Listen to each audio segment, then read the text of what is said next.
Hello everyone, hope you're doing well. We're back looking at the suggestions and answers from the devs, and it's time to have a look at the missions and locations of what's going on. So let's have a look at the suggestions and then kind of go from there. In Tank RB, we often get a battle mode with points already captured, and that demotivates the players from moving. I think this mode should go. The answer is these scenarios can foster a more sedentary style of gameplay, will probably reduce the chance of these maps appearing in the rotation, and likely remove some of them. So the battle mode is where you have basically a defensive point and an offensive point, and both are captured. I mean, there's something about this which is really odd. Because when you have a look at some of the responses in this suggestion setup, what they talk about is the simple fact that they like having a variety of gameplay styles through different maps. But then when it comes to the actual modes themselves, they talk about how a sedentary style of gameplay, which if you want to be more kind, is a defensive style of gameplay. When it comes to holding areas, making sure that people can't push forward, and then counter-attacking afterwards, which is how you actually play these maps themselves. You play on the defensive, you hold an area, and then you counterattack when the second or third wave comes in, right? It's a different playstyle to how you play domination and how you play conquest. And for some reason, that is just not understood. So you have all these other areas of the game where it's like, yeah, we want to promote variety. We want to see more vehicles. We want to have more playstyles of those vehicles. But then when you have this one, they go, nah, we don't like that one. Well, why? Because it's not aggressive and running into each other. It's not like Call of Duty, like bang, bang, bang, bang, bang.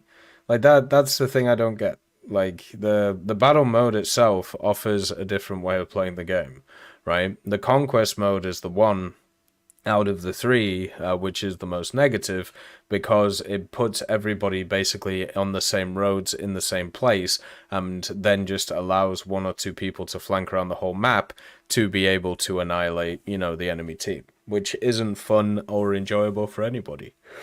The next one is I'd like the developers to manage the maps in a way that some modern vehicles won't appear in World War II locations like Berlin. The answer is we partially agree on Berlin and maybe Rhine too, but not generally. We'll try to remove the most obvious elements from maps that specifically relate to a certain time frame that could to make them more universal. And we'll think about introducing a modern version of Berlin 2 that could be interesting. That's something I talked about like 5 years ago. You have a pre-war Berlin, you have a mid-war Berlin, you have a post-war Berlin. You have a pre-war London, you have a mid-war London, you have a post-war London. So pretty much the same as the idea of the seasonal maps that we have, just from like a whole map city point of view. I think it would work very well. It would be nice to see. Hopefully at some point we can get that, But also at the same time, this idea of modern vehicles fighting in World War II locations, we gotta get away from this stuff. Like, we really do. This whole, like, historical matchmaking thing in any sense of the word just doesn't work, and it never will. Then you have, do you plan to exclude night missions from rotation in case of the player doesn't have night vision and thermal sight modules, or maybe introduce an option to disable those missions? The answer was we have decided to make night battles optionally available. We'll announce exactly how this will be implemented a bit later. Thank God. Thank God that they are adding an option, because night battles are horrific. And what was really weird over the last year or two is a bunch of other companies, for some reason, have started adding in night battles into their games, and I have no idea why. Because all of the games that I know of that do have night battles in the same way as War Thunder, they're universally hated because you are just limiting the visibility of your allies and yourself, and basically you're making it harder to play the map in general. It's very odd that this is something that's being promoted by a lot of other companies. And I wonder if it'll have similar repercussions as it did in War Thunder. The night battles are awful. They've had to change them so many times to make them slightly usable, and they're still bad.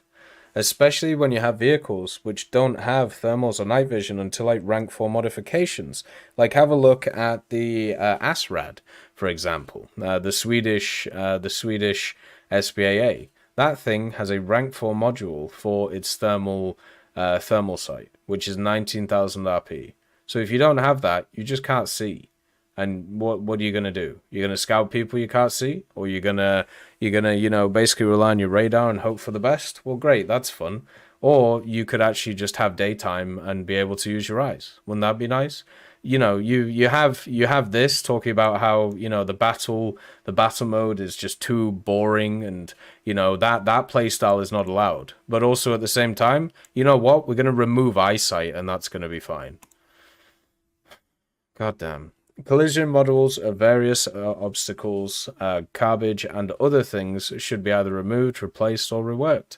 The answer: we're working on it. Collision with even small objects can be jarring, sometimes in certain circumstances.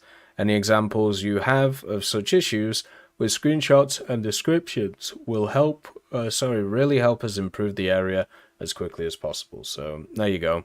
They're doing it. Is probably the way to put it at the end of the day. Then, at the same time, just talking about the night battle thing, the fact that they're making optionally available, hopefully it's just a yes/no button, and if that's the case, that's very positive.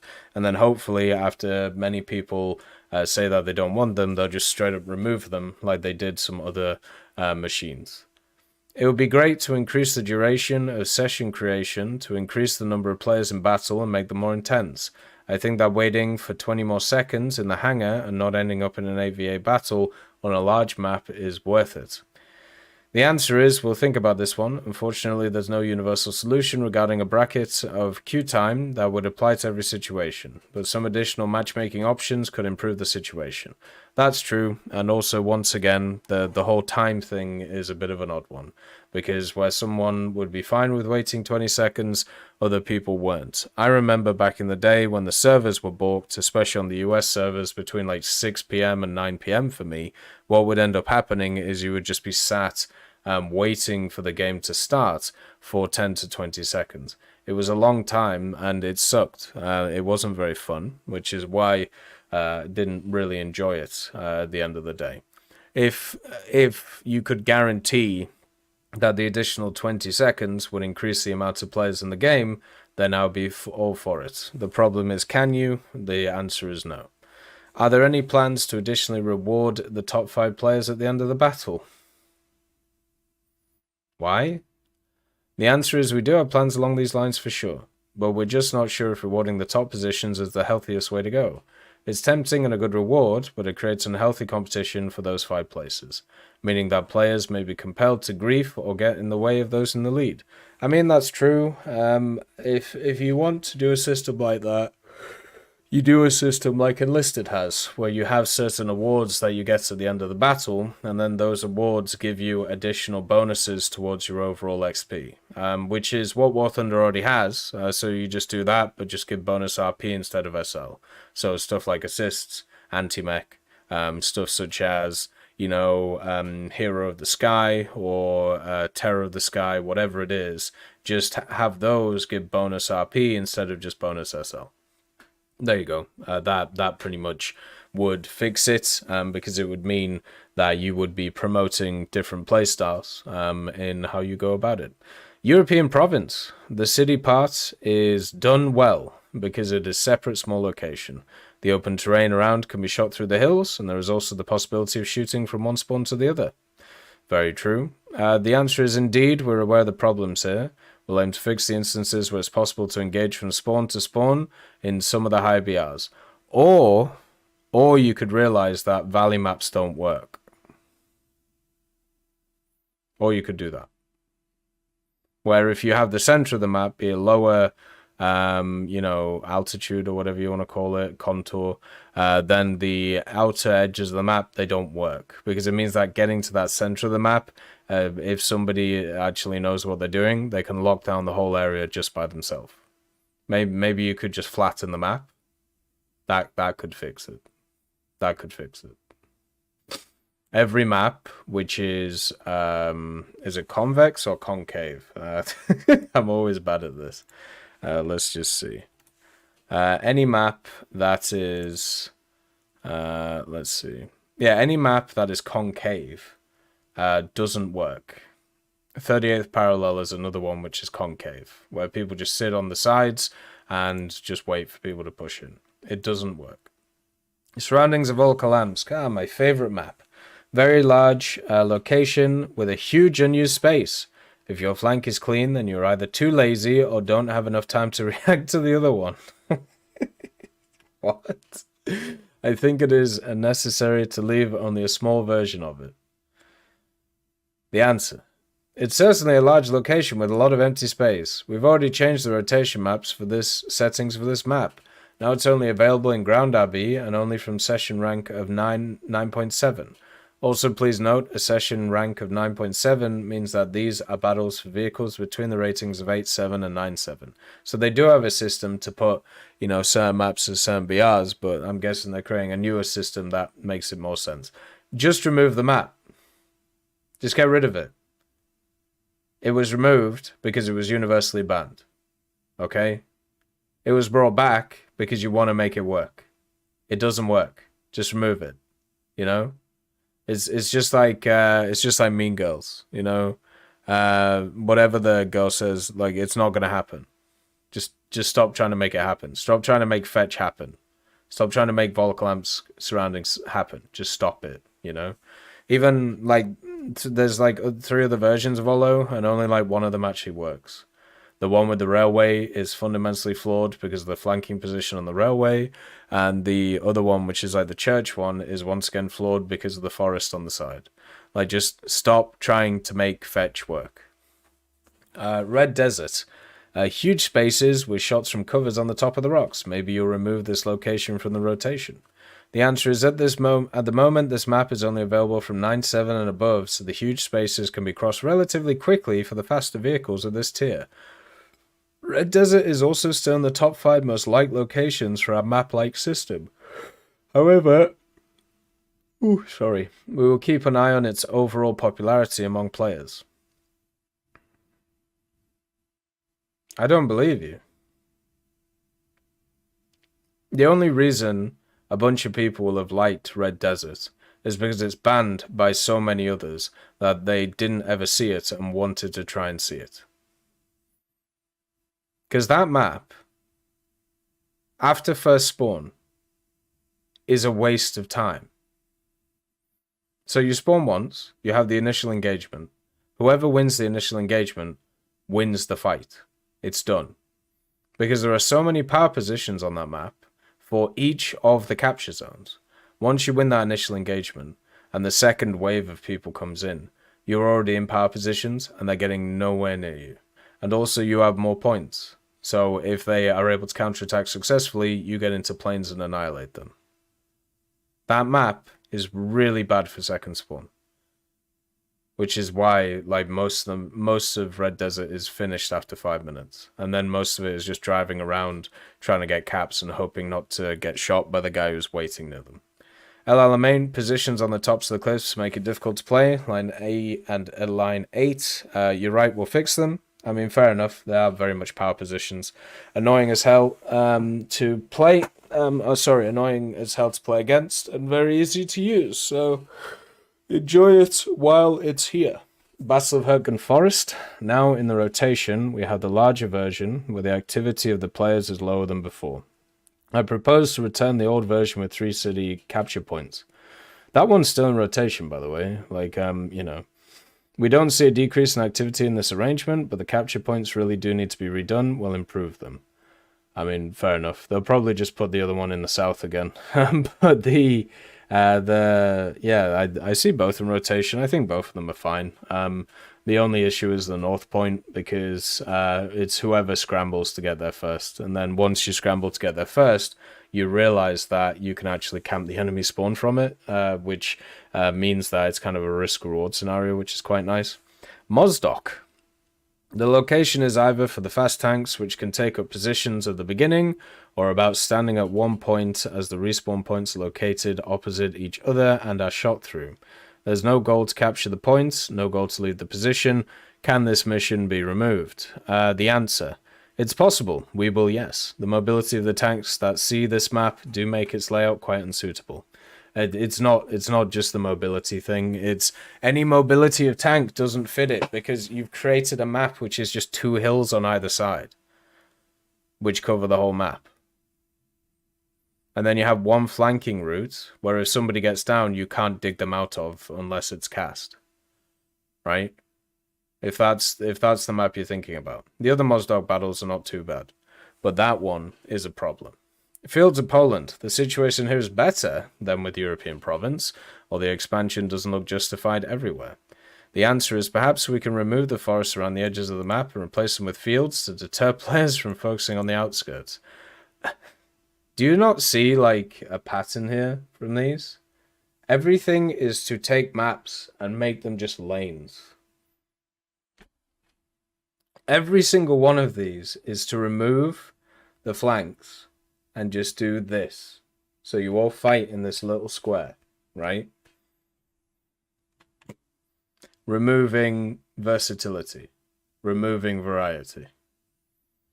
So instead of countering positions, which most of these can be countered, apart from this one, which I agree with the removal, right?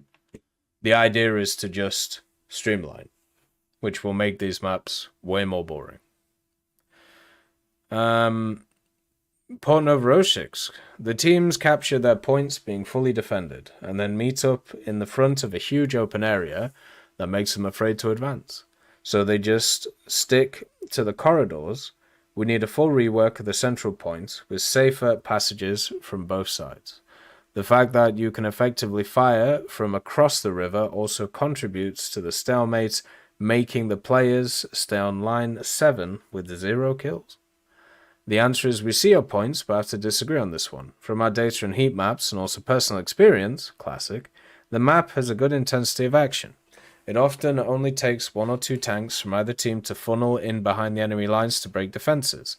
We'd also highly recommend some smoke shells for this map too, if your tank carries them. As the sight lines are quite narrow, it's possible to block one entirely with one single shell, allowing your team to advance. Right, let's talk about these 2 methods, okay? So the first method is based on mobility. So if you have a bunch of vehicles that aren't as mobile or aren't the top mobility of their BR bracket, you can't break the defenses. So this is very much vehicle setup. The smoke shell one is ludicrous. So one of the issues with smoke shells is team coordination. One of the things that you don't have in War Thunder is team coordination. It's probably the biggest issue that the game has already had. You basically have to feel your your allies, and understand what they're doing and try and play around them. And sometimes, since there isn't like any skill-based matchmaking or anything like that, your allies do completely the wrong thing, and you get caught out and you die. Because you're hoping that they do the right thing, or you're playing for them to do the right thing.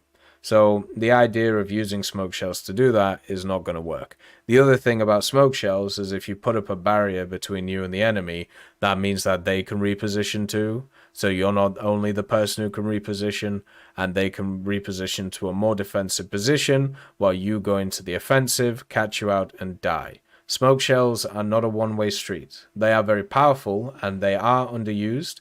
Many people use them reactively instead of proactively, and I wish more people use them proactively, especially on vehicles which have a good reload.